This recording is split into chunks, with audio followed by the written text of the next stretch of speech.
Será que eu tenho síndrome dos ovários policísticos, a famosa SOP? Muitas pessoas têm essa dúvida, já que é uma condição que é bastante prevalente, bastante comum nas mulheres em idade reprodutiva. A síndrome dos ovários policísticos, então, é a condição de sinais e sintomas que caracterizam essa condição, né? Isso seria a síndrome que a gente fala, porque não é exatamente uma coisa só, é um conjunto de características que podem se classificar como essa síndrome.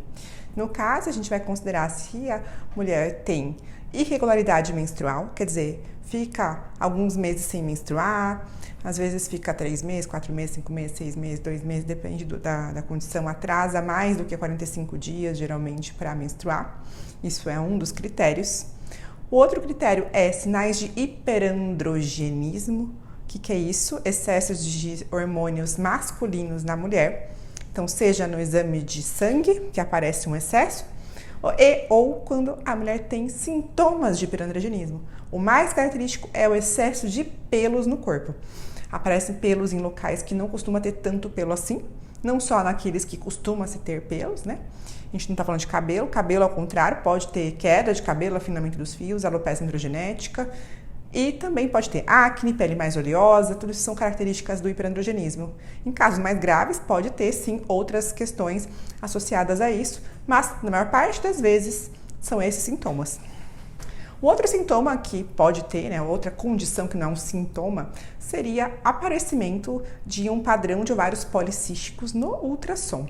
Este critério só pode ser avaliado em mulheres que já estão há pelo menos 8 anos da menacne, quer dizer, desde faz 8 anos que elas já menstruam. Por isso que nas adolescentes a gente não usa muito esse critério, porque há uma diferença aí na maturação, então não é um critério muito bom para avaliar em adolescentes. E a gente pode usar também um outro critério mais recente, que ainda está no início de se usar, né? Não tem tantas definições tão muito bem feitas sobre isso, que é a avaliação do hormônio antimileriano, que costuma aumentar, também só pode ser feito em mulheres adultas.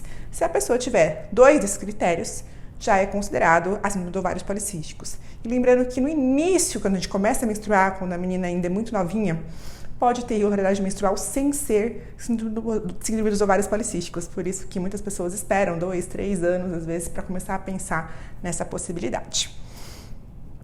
É isso. E se você tem, então, algum desses sintomas, percebe que está acontecendo alguma coisa parecida com isso, é importante consultar um médico especialista, um endocrinologista, um ginecologista.